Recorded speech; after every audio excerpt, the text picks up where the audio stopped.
Welcome to JM Online Classes. Today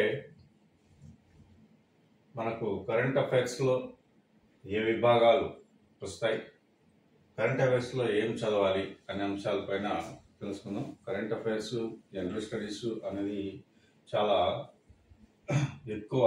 ఎక్కువైనటువంటి chapters ఉంటాయి, చాలా ఎక్కువగా ఉంటాయి. కాబట్టి వాటిలో లిమిటెడ్గా తక్కువ టైంలో మనం ఎలా ప్రిపేర్ అవ్వాలి అనేది ఈరోజు క్లాస్లో తెలుసుకుంటాం. ముఖ్యంగా ఏ పరీక్షకైనా జనరల్ స్టడీస్లో ముఖ్యమైనటువంటి విభాగం కరెంట్ అఫైర్స్ అండ్ జీకేలో కూడా అక్కడక్కడ మనకు క్వశ్చన్లు అడగడానికి అవకాశం ఉంటుంది.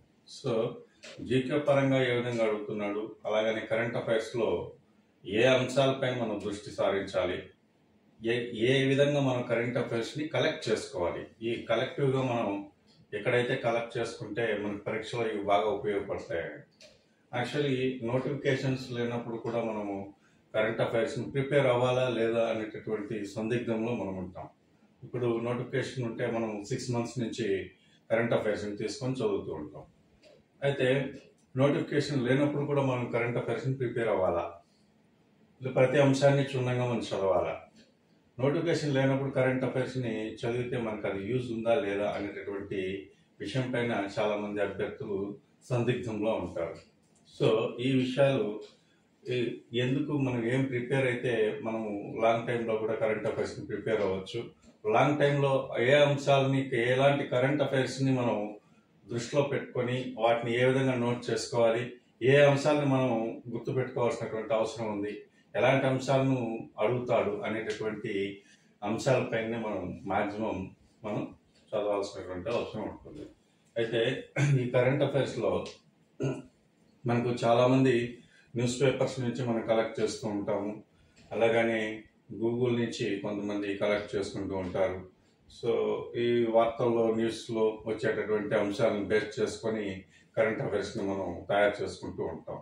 సో ఇవన్నీ కూడా తీసుకుంటే మనం ప్రిపేర్ అవ్వడానికి టోటల్గా కరెంట్ అఫైర్స్కే సరిపోతుంది టైం అంతా కూడా చాలా వరకు. ఎందుకంటే ఇవన్నీ కలెక్ట్ చేసుకుంటే ఉపయోగపడి ఎక్కువ అవుతుంది. కాబట్టి వీటిని మనం తక్కువ టైంలో ఎలాంటి అంశాలని గుర్తుపెట్టుకుంటే సరిపోతుంది అనే అంశాలని ఇక్కడ మనం తెలుసుకోవాలి. సో జనరల్ స్టడీస్లో మిగతా విభాగాలు చాలా ఉన్నాయి మనకు. సో అవేంటివి జనరల్గా మీకు తెలుసు: general science and technology, Geography, economy, polity, అలాగనే డిజాస్టర్ మేనేజ్మెంట్, ఇలా sustainable development, so history, culture, ఇలాంటి అంశాలన్నిటిపైన మనం చదవాల్సినటువంటి అవసరం ఉంది. వీటితో పాటు మనం జనరల్ స్టడీస్లో current affairs and mental ability అనే విభాగం ఒకటి ఉంటుంది. సో ఈ కరెంట్ అఫైర్స్ని మనం ఎక్కువగా ఎక్కడ టచ్ చేయాలనే అంశాలని మనం గుర్తుపెట్టుకోవాలి. లాంగ్ టైంలో మనం ప్రిపరేషన్ కన్నా చేసేవాళ్ళు కానీ అయితే ఎక్కువ టైంలో మామూలుగా ఇయర్ స్టార్టింగ్ నుంచి ఇయర్ ఎండింగ్ వరకు మనం ఆ సంవత్సరం ఉండేటటువంటి కరెంట్ అఫైర్స్ని మాత్రం చూసుకుంటే సరిపోతుంది. ఇప్పుడు సపోజ్ 2025 మార్చిలో ఎగ్జామ్ ఉంది అనుకున్నాం. మార్చిలో ఎగ్జామ్ ఉంది అని అనుకుంటే మనం 2024 జూన్ నుంచి మనం కరెంట్ అఫైర్స్ని టచ్లో పెట్టుకోవాలి. 2024 జూన్ నుంచి పెట్టుకుంటే 2025 మార్చ్లో ఎగ్జామ్కి సరిపోతుంది. సో ఇంకా మనకి 2025 టోటల్ నోటిఫికేషన్లో 2025 జూన్లో మనకు ఎగ్జామ్స్ ఉన్నాయి అనుకున్నాం. జూన్లో ఎగ్జామ్స్ ఉంటప్పుడు 2024 డిసెంబర్ నుంచి మనం ఏం చేయాలి, కంటిన్యూ చేయాలి. సో డిసెంబర్ నుంచి కంటిన్యూ చేయాలి. లేదా 2025 డిసెంబర్లో ఎగ్జామ్స్ ఉన్నాయి అనుకున్నాం. 2025 డిసెంబర్లో ఎగ్జామ్స్ ఉన్నాయి. 2025 డిసెంబర్లో ఎగ్జామ్స్ ఉన్న వాళ్ళు ఏం చేయాలి, 2024 డిసెంబర్ టు 2025 డిసెంబర్ని మనం ఫాలో అవ్వాలి. సో ఇంతకుముందు కూడా మనం కరెంట్ అఫైర్స్ చదువుతాము. 2024లో అంశాలు కూడా ఎక్కడైనా ఒక అంశాన్ని ఇవ్వచ్చు. అవి ఏంటివి అని అంటే, ఒకవేళ ఎక్కడైనా ఏదైనా తుఫాన్స్ వచ్చినటువంటి అంశాలు కానీ, లేదంటే ఏదైనా మేజర్ ఇన్సిడెంట్స్ కానీ, లేదా ఎలక్షన్కి సంబంధించిన ఏదైనా ప్రీవియస్ అయ్యే రాష్ట్రాల్లో ఎలక్షన్స్ జరిగినటువంటి అంశాలపైన కానీ మినిస్టర్స్, గవర్నర్స్, ఇలాంటి గవర్నమెంటల్ హెడ్స్ ఇలాంటి వాటిపైన మనం కొంచెం లాంగ్ దృష్టిలో అవన్నీ గుర్తుపెట్టుకుంటే సరిపోతుంది. పిన్ టు పిన్ మనం ఏం చేయాలంటే ఈ విధంగా మనం 1 year కరెంట్ అఫైర్స్ని ఏ ఎగ్జామ్కైనా కూడా మనం గ్రిప్లో పెట్టుకోవాల్సినటువంటి అవసరం ఉంటుంది. 1 year. అయితే ఈ 1 year కరెంట్ అఫైర్స్ని మనం ఏ అంశాలపై మనం దృష్టి సారించాలి అని అంటే మనం ఫస్ట్ మనం అంతర్జాతీయ అంశాలు, అలాగనే జాతీయ అంశాలు, రాష్ట్రీయ అంశాలు ఈ 3 విభాగాలుగా మనం విభజించుకోవాలి. విభజించుకున్న తర్వాత అంతర్జాతీయ అంశాల్లో మనం ఏం చదవాలి? అంతర్జాతీయ అంశాలు అంటే దేశాలు, ఒప్పందాలు, ఏదైనా దేశాలు 2 దేశాలు కానీ 3 దేశాలు కానీ ద్వైపాక్షిక ఒప్పందాలు కానీ అలాగనే ద్వైపాక్షిక ఒప్పందాలు కానీ ఇలాంటి ఒప్పందాలు, దేశాలు, ఒప్పందాలు ఇవి ఎప్పుడు జరుగుతాయి? జనరల్గా మన దేశం నుంచి ప్రముఖులు మినిస్టర్స్ కానీ అలాగని ప్రధానమంత్రి కానీ ఇలాంటి గొప్పవారందరూ కూడా విదేశాలు పర్యటించినప్పుడు దేశాల మధ్య ఎలాంటి ఒప్పందాలు జరిగాయి, దేనిపైన ఒప్పందాలు జరిగాయి అనేటటువంటి విషయాన్ని గుర్తుంచుకోవాలి. తర్వాత సైనిక విన్యాసాలు. ఈ సైనిక విన్యాసాలు తరచూ మనకు ఒక బిట్ వస్తూనే ఉంటుంది. సో సైనిక విన్యాసాలు 1 yearగా ఏమేమి సైనిక విన్యాసాలు జరిగాయి, ఏ దేశాల మధ్య సైనిక విన్యాసాలు జరిగాయి, దీని యొక్క థీమ్ ఏంటి అనే విషయాల్ని మనం గుర్తించుకోవాల్సినటువంటి అవసరం. తర్వాత ఈ దేశాలు, ప్రధానులు, దేశాలు, ప్రధానులు మరియు రాష్ట్రపతులు వీళ్ళందరూ కూడా విదేశీ పర్యటన అంటే ఏ దేశాల్లో వీళ్ళు పర్యటించారు అనేటటువంటి అంశాలను కూడా మనం ఇక్కడ గుర్తించుకోవాలి.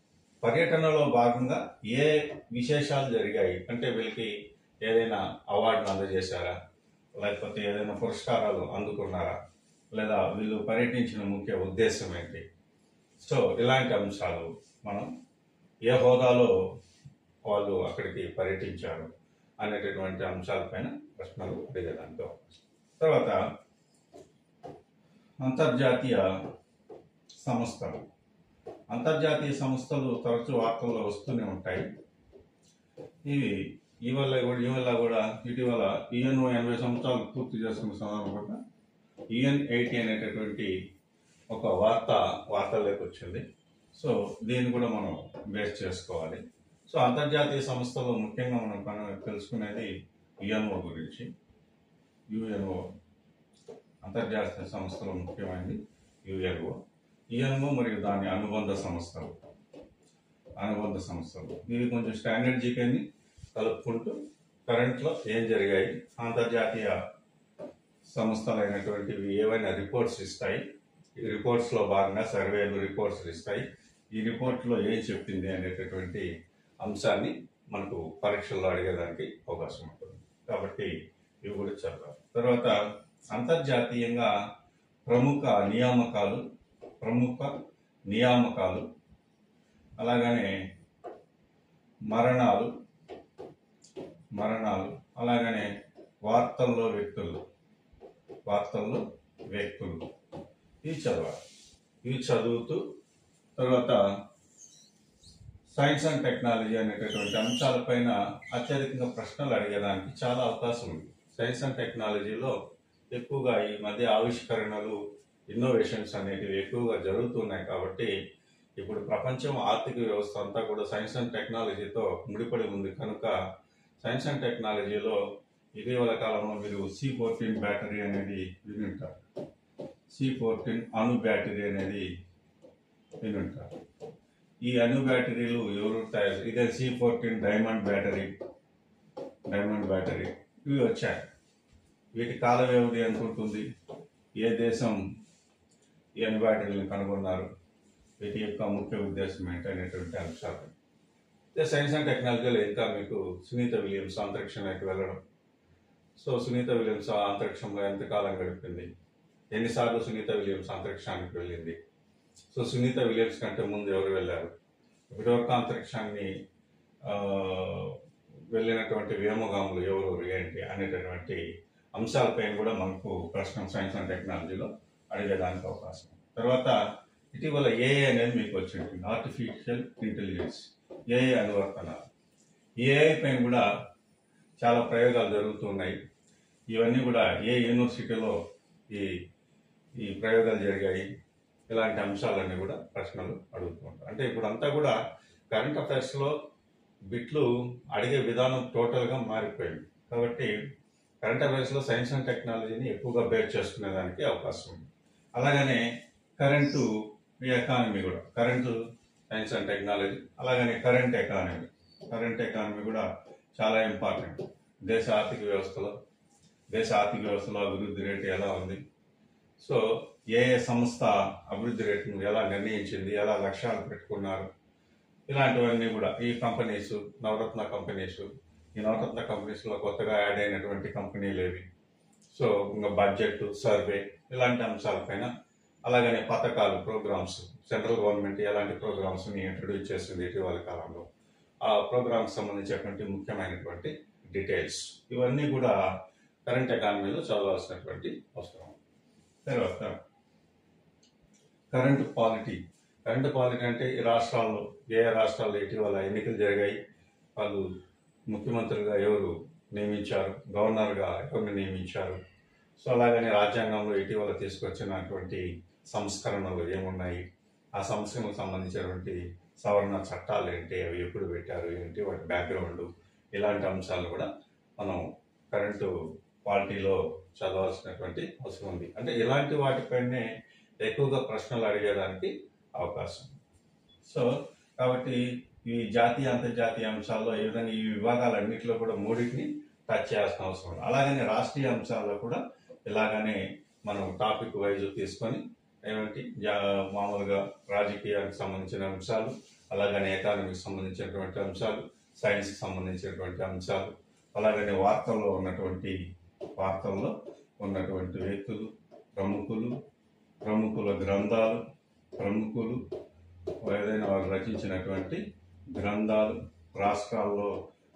రాష్ట్రాల్లో ఏర్పాటవుతున్నటువంటి పథకాలు, ముఖ్యమైన పథకాలు, ఆ పథకాల యొక్క ఉద్దేశాలు, ఆ పథకాన్ని ఎక్కడ ప్రారంభించారు, పథకం యొక్క ఉద్దేశం ఏంటి, సో ఇలాంటి అంశాలన్నీ కూడా. వీటితో పాటు పక్క రాష్ట్రాల్లో ఉన్నటువంటి ముఖ్యమైనటువంటి పథకాలు తరచూ వార్తల్లో వస్తూ ఉంటాయి. సో ఆ పథకాలను కూడా ఇక్కడ మనం గుర్తించుకోవాల్సినటువంటి అవసరం ఉంది. సో కాబట్టి కరెంట్ అఫైర్స్ విస్తృతమైనటువంటి భాగం కాబట్టి ఈ 3 అంశాల కింద తీసుకొని విభాగం వైజ్ మనం చదవాల్సినటువంటి అవసరం చాలా ఉంది. సో కాబట్టి కరెంట్ అఫైర్స్ నోట్ చేసుకునేటప్పుడు మీరు 1 ఇయర్ కరెంట్ అఫైర్స్ని మనం పూర్తి స్థాయిలో చదవాల్సినటువంటి అవసరం ఉంటుంది. మనం పరీక్షకు ప్రిపేర్ అయ్యే డేట్ నుంచి ముందు 6 నెలలు లేదా 9 నెలల వరకు, ఇంకా లైట్గా 1 ఇయర్ వరకు కూడా మనం ప్రిపేర్ అయితే మనకి చాలా మంచిది, సేఫ్టీ. సో అట్లని చెప్పి మిగతా కరెంట్ అఫైర్స్ని పూర్తిగా దృష్టి సారించుకోకుండా రిమైనింగ్ జనరల్ స్టడీస్లో విభాగంలో కూడా మీరు కాన్సన్ట్రేషన్ చేయాల్సి ఉంటుంది.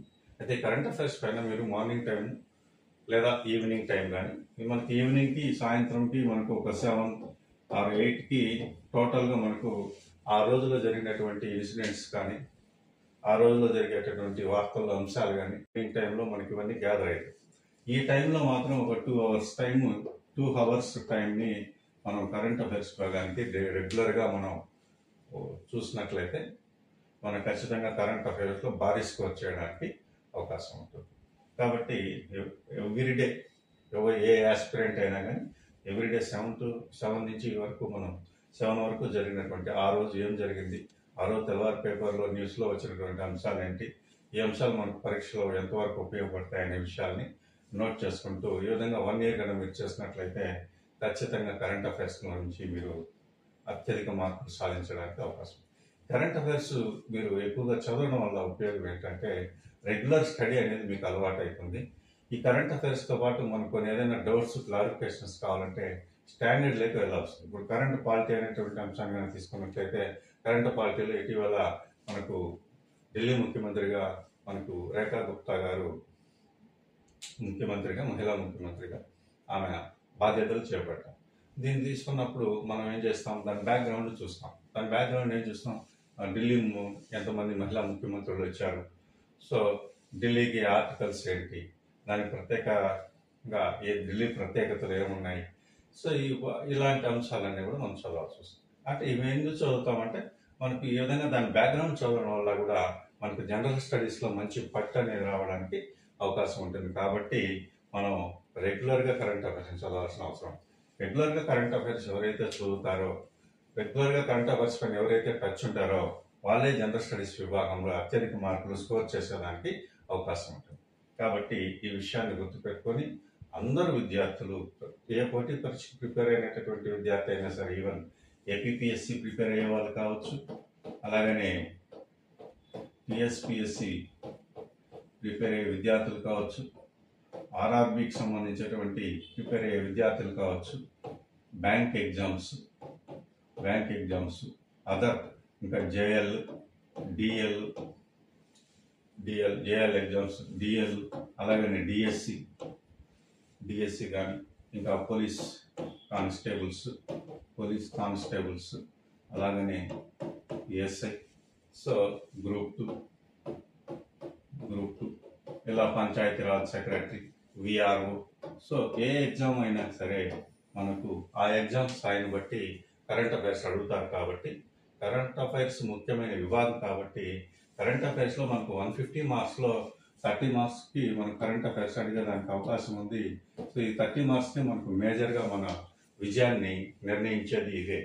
కాబట్టి స్టాండర్డ్ అందరూ చదువుతూ ఉంటారు, కానీ స్టాండర్డ్కి జోడించి కరెంట్ అఫైర్స్ని కూడా మీరు రెగ్యులర్గా 2 అవర్స్ ఈవినింగ్ టైం కూర్చొని నేను చెప్పిన విధంగా ప్లాన్ చేసుకుంటే మీరు పోటీ పరీక్షల్లో కరెంట్ అఫైర్స్లో అత్యధిక స్కోర్ సాధించడానికి అవకాశం ఉంది.